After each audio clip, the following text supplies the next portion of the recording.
자, 현재 구간 코스피, 코스닥 양 시장 모두 낙폭을 굉장히 많이 줄여가고 있습니다. 코스피 지수는 현재 0.2%대까지 낙폭을 줄여가고 있고요. 코스닥 역시나 0.29%대 하락세를 보이면서 장중 낙폭을 계속해서 빠르게 회복을 하고 있습니다. 이 가운데 수급 여건도 조금은 나아지고 있는데요. 외국인이 소폭이긴 하지만 코스피에서 매수로 다시금 돌아섰고요. 기관의 매수가 2천억 넘게 확대가 되고 있는데 금융투자 쪽에서의 매수세가 강하게 잡히고 있습니다. 코스닥에서는 여전히 외국인만 사고 있지만 매수의 폭이 조금씩 더 늘어나고 있고요. 매도 강도가 좀 줄어드는 개인과 기관의 모습과 함께 시장의 낙폭이 줄어들고 있습니다. 자, 이 가운데 우리 시장 그리고 간밤 뉴욕 증시에서의 가장 컸던 이슈는 바로 애플발 이슈였습니다. 수요에 대한 우려, 그러니까 애플뿐만 아니라 전체적으로 경기 침체에 따른 수요가 둔화될 것인가에 대한 우려가 시장을 전반적으로 하락하게 만들었는데요. 오늘 관련한 이야기 좀 나눠보도록 하겠습니다. 헤르메스 스탁의 하창원 본부장 함께합니다. 본부장님 어서 오세요. 네, 안녕하십니까. 네, 반갑습니다.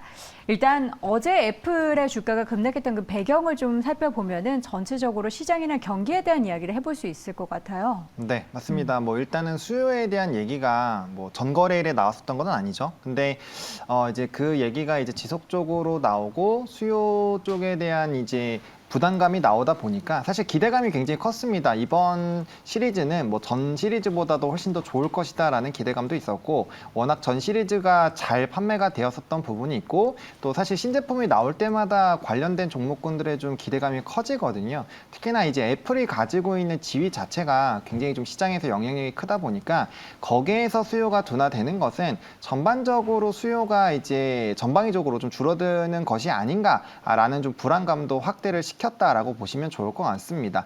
물론 이제 하락에 대한 그런 요인이 뭐 이제 여러 가지 또 이슈가 있었죠. 뭐 영란은행이라든지 뭐 여러 가지 이슈가 있었지만 어쨌든 수요단에 대한 부담으로 사실 좀 증시를 짓누르는 요인으로 작용한 것은 사실이다 보니까 거기에 따른 좀 이슈도 있었고 또 이제 뱅크 오브 아메리카에서도 투자 의견을 하향했습니다. 사실 시리즈 자체가 굉장히 좀 잘 되지 않을까라는 기대감이 있어서 매수 쪽에 있었는데 그 의견 자체가 이제 중립으로 좀 하향 조정을 했거든요. 아무래도 이제 신제품에 대한 이제 기대감 자체가 좀 낮아지는 부분들 그리고 목표 주가도 상당 부분 좀 낮아졌다라는 부분에서 만약에 애플의 이런 수요 둔화 그리고 실적의 둔화가 나오게 된다면 뭐 자연스럽게 그 이제 애플향 매출이 높은 기업들에 대한 물음표도 좀 생길 수 있는 것들 그리고 워낙 좀 관계사들이 많다 보니까 거기에 따른 전반적인 좀 부담감이 나타났다라고 보시면 좋을 것 같습니다. 네. 자, 이 가운데 있어서 우리 시장에 가장 영향을 미치는 거는 그동안 단기적으로 주가를 끌어내렸던 LG노텍에 관련해서 이야기를 안 할 수가 없습니다. 일단 전체 뭐 경기에 대한 우려감도 있지만 이제 종목에 대한 이슈를 먼저 좀 짚어보도록 할게요. 네. LG노텍이 주가가 급락했는데 사실 뭐 영향이 제한적일 것이다라고 했음에도 불구하고 오르지도 못하고 이렇게 떨어졌단 말이죠. 어떻게 좀 보셨습니까? 일단은 하락에 대한 가능성이 나올 수밖에 없었던 이유가 매출 비중 자체가 높아요. 그러니까 네. 애플에서 좋은 이슈가 나왔을 때 가장 많이 주가에 영향을 받는 게 LG이노텍이고, 그러니까 이제 애플 쪽에서의 좀 부정적인 이슈가 나오면 거기에 따른 이제 부담감이 당연히 생길 수밖에 없는 부분이고, 사실 뭐 실적이나 이런 펀더멘탈 자체가 좀 탄탄한데 이 애플량 매출 비중이 70%가 넘습니다. 그래서 뭐 기기나 이런 쪽은요. 그러다 보니까 이제 애플의 실적이 떨어진다라는 거는 결과적으로 부품을 납품하는 이제 LG노텍의 실적도 물음표가 생기지 않느냐에 대한 불안감도 있었고요.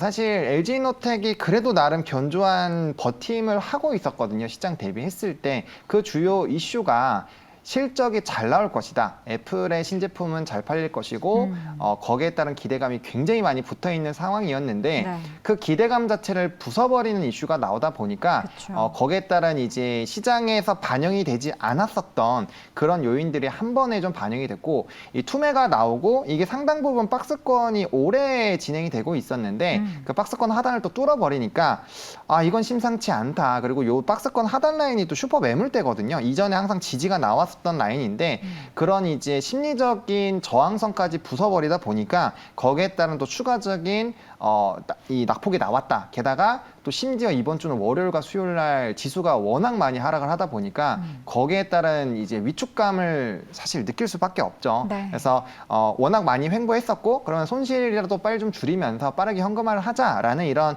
이제 투매 심리들이 좀 같이 엮여서 단기적인 하락폭이 굉장히 좀 커지지 않았나라고 보여지는 상황입니다. 네. 자, 그렇다면 장기적으로 봤을 때 아이폰 수요가 둔화되는 것을 좀 우려를 해야 되는 건가요? 어떨까요?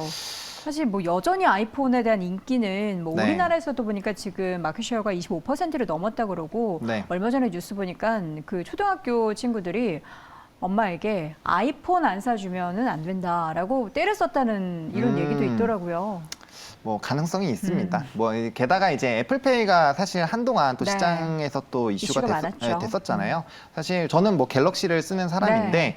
애플 사용자들이 제일 불편한 게 이제 이 페이가 안 되는 페이가 거. 안 되는 거. 근데 그게 된다라는 부분은 저도 수요적인 부분에서는 분명 긍정적인 게 있을 것이고 근데 되게 제한적이더라고요. 아, 일정 그쵸. 특정 카드만 쓸 수 있어가지고. 네, 그리고 아직은 이게 단말기에 특정 매장에서만 쓸 수 있다. 다 그쵸. 쓸 수 있는 게 아니라서. 그게 왜 그러냐면 단말기에 지금 5% 정도밖에 안 들어가서 그쵸. 사실 단기간에 바로 유통을 다 시키기에는 어렵죠. 뭐 단말기가 워낙 많은 상황이고 그래서 점진적으로 그 확대를 한다라는 부분으로 사실 테마가 또 한번 형성이 됐었잖아요. 네. 그래서 점진적으로 확대가 된다라는 것만 있어도 또 애플 또 사용자분들은 그 이제 이 감성? 감성? 네, 그걸로 굉장히 조금 그것만 사시더라고요. 네. 그래서 그런 부분에서는 뭐 어느 정도 수요는 있겠지만 사실 이제 절대적인 수요 자체는 조금 줄어들 수 있다라고 생각하는 네. 게 요즘 뭐 물가가 워낙 비싸고 그쵸. 뭐 물론 뚜껑은 열어봐야 됩니다. 근데 일단 선제적으로 좀 주가에 반영이 나왔다라는 부분에서 일단은 뭐 조금은 이런 수요에 대한 확인 자체를 하고 그 팩트를 보고 움직이시는 게 더 낫지 않을까라는 일단 생각입니다. 네. 하장한 본부장님께서 보시기에는 어떠세요? 이제 애플이 쏘아 올린 수요 부진에 대한 경기 침체 우려. 네. 여기에 대해서 전체 시장은 좀 어제 뉴욕 증시가 많이 얼어붙었던 그 배경 중에 하나였잖아요. 이걸 좀 그쵸. 우리 무겁게 받아들여야 될까요? 사실 이거는 이제 또 이야기가 길어질 수밖에 없는 게 이제 킹달러 부분으로 사실 미국을 제외한 뭐 대부분의 국가들은 지금 수출적인 부분에서 굉장히 어려움을 겪고 있는 상황입니다. 그리고 이 화폐 가치 자체가 떨어지다 보니까 지금 뭐 국밥도 한 그릇에 이제 10,000원 시대가 열렸죠. 그쵸. 그만큼 사실 소비를 많이 하기에 부담스러운 부분이 있고 고가 뭐 자동차는 좀 논외인 것 같은데 기타 이제 가전제품이나 이런 쪽에 대한 수요는 당장 급한 게 아니면 사실 조금 미루는 것은 사실인 것 같습니다. 네. 게다가 뭐 아이폰 같은 경우 특히나 이제 환율의 영향을 받다 보니까 뭐 제품 가가 뭐 갤럭시 쪽은 동결을 했지만 뭐 애플은 또 그것도 아니다 보니까 그런 부분들 물론 애플이 그렇다고 시간이 지난다고 가격이 떨어지는 건 아니겠지만 그래서 그런 부분에서의 약간의 좀 지연 흐름은 나올 수 있지 않을까라는 가능성은 열어놓고 대비를 하시자라고 좀 정리드리겠습니다. 네. LG노텍 외에 또 다른 종목이 하나 있으니까 이 종목도 좀 보죠. 사실 뭐 LG노텍은 그나마 네. 이거 뭐라고 말해야 될까? 덜 올랐기 때문에 뭐 빠지는 거에 대해서 더 억울할 수도 있는데 BH 같은 경우에는 이게 차익 실현 매물하고 같이 좀 네. 덮어져서 더 많이 사실 낙폭이 컸어요. 그- BH는 어떻게 보셨어요? 사실 BH도 좀 억울할 겁니다. 왜냐하면 사실 최대 실적에 대한 리포트도 많았고 그쵸. 워낙 이제 실적 베이스로 또 상승한다라는 부분에서 긍정적으로 봤고 이것도 추천이 굉장히 좀 많이 나왔었던 걸로 네. 사실 기대감을 가질 수 있는 충분한 상황이기는 했습니다. 왜냐하면 이제 이런 뭐 이 경쟁사가 철회하면서 뭐 점유율 확대되는 부분도 있었고 이제 FP 쪽에 대한 이런 점유율 확대들 그리고 이 수요군에 대한 확대 그래서 실적적인 부분이 전방위적으로 좀 늘어나는 구조로 가고 있는 상황이었거든요. 그리고 뭐 주가도 지수 대비 굉장히 좀 강력한 흐름들이 있었고 또 호재가 앞에 있다 보니까 뭐 사실 큰 이벤트만 없으면 주가는 보다 더 상승할 가능성이 굉장히 좀 높았었던 종목인데 네. 뭐 아시다시피 BH도 이제 애플향 매출이 또 워낙 또 높은 기업 중에 하나이다 보니까 자연스럽게 좀 같이 눌림 현상이 나왔다. 그리고 앞서 말씀해 주신 것처럼 시장이 어려울 때 지수가 엄청 하락하는 동안에 오히려 박스권을 뚫어주면서 상승했었던 종목이다 보니까 거기에 따른 또 차익도 굉장히 좀 빠르게 나오지 않았나라고 보고 있는 상황입니다. 그래서 사실 이제 애플향 부분으로 고점 대비했을 때 벌써 한 20% 이상 빠졌죠. 그래서 그런 부분에서는 좀 매는 이제 많이 맞지 않았나라는 생각을 일단은 하고 있는 상황입니다. 자, 그러면 종목에 대해서 일단 우리가 전략을 좀 네. 구체적으로 좀 짜봤으면 좋겠어요. 사실 네. 지금 시장도 안 좋기 때문에 이렇게 악재까지 있으면 주가의 하방이 어느 정도까지 열려 있어야 되는지도 네. 가늠하기 어려울 것 같은데 대표적인 종목들에 대해서 가격 전략을 좀 한번 확인해 볼까요? 네, 사실 뭐 좀 긍정적인 말씀을 드리고 싶은데 네. 일단 매수 자체는 굉장히 조금 보수적으로 잡았습니다. 그렇죠. LG이노텍 같은 경우도 24만 원까지 일단 하방을 열어놨거든요. 사실 기업의 펀더멘털이나 실적이나 이런 부분에서는 저도 되게 좋은 기업이다라고 생각을 하고 있는데 일단 저는 사실 지금 고환율 부분이 바로 잡히기에는 조금 어려움이 있지 않나 싶거든요. 왜냐면 네. 뭐 일본 쪽에서도의 이런 양적 완화 기조, 또 영국 쪽에서의 지금 정책 변화, 그래서 좀 지정학적 리스크들, 또 원자재 가격 변동성 이런 것들 보면은 조금은 더 어려운 흐름이 나올 수 있다. 그러면은 단기적인 또 물량이 더 나올 수가 있거든요. 그리고 일단 좀 의미 있었던 라인 자체가 깨졌기 때문에 사실 하방이 어떻게 열릴지는 사실 예단을 할 수 없습니다. 시장이 눌리게 되면 거기에 빠른 또 조정이 나올 수가 있어서 매수 자체는 최대한 보수적으로 말씀을 드린다라는 거 좀 참고를 해보시면 좋을 것 같고요. 그래서 1차적으로 24만 원까지 열어두시되 26만 원, 뭐 사실 현재도 좀 많이 단기 낙폭이 있어서 언제든지 단기 반등은 나올 수 있다라고 보고 있고요. 그래서 이제 반등 위주로 목표가를 설정했습니다. 사실 정말 오래 끌고 간다면 뭐 전고점도 돌파가 가능하겠지만 사실 단기적으로 주가가 많이 눌려 있다 보니까 요 박스권에 다시 돌아왔을 때 1차적으로 수익 실현을 하시는 게 맞지 않을까라고 보고 있고요. 만약에 하단으로 잡으시더라도 만약에 손절 라인 22만 원을 이탈을 하면 다시 한번 조금 비중을 조절을 하셔야 된다라고 봅니다. 왜냐하면 해당 가격대가 이전에 정말 오랜 기간 힘을 모아서 응축해서 돌파했었던 라인이 깨지는 라인이어서 만약에 여기까지 시장이 정말 어려워서 빠진다라고 한다면 그때는 다시 비중 조절을 한번 해보실 필요가 있다라는 관점으로 좀 보수적으로 말씀을 드리도록 하겠습니다. 네. 이어서 BH 볼까요? 네.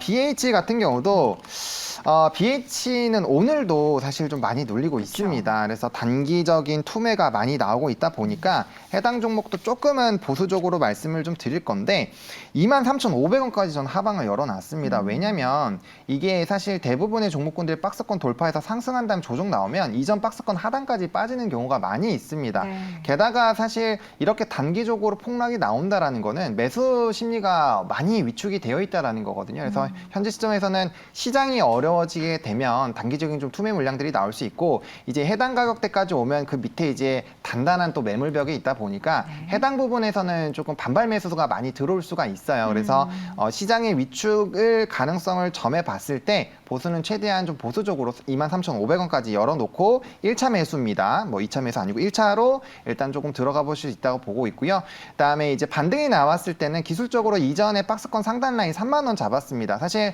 리포트 내용과 앞으로의 전망성을 본다라면은 추가적인 상승력이 충분히 나올 수 있지만 애플의 실적 자체의 전망치가 많이 낮아져 있다 보니까 거기에 따른 어느 정도 영향이 있는지는 좀 체크를 해보셔야 됩니다. 그래서 보수적으로 3만 원 제시 드리도록 하겠고 네. 손절 라인은 22,500원으로 이전의 상승 라인 그리고 박스권 하단 라인 뚫게 됐을 때는 비중 조절을 좀 하셔야 된다라고 정리를 드리겠습니다. 네.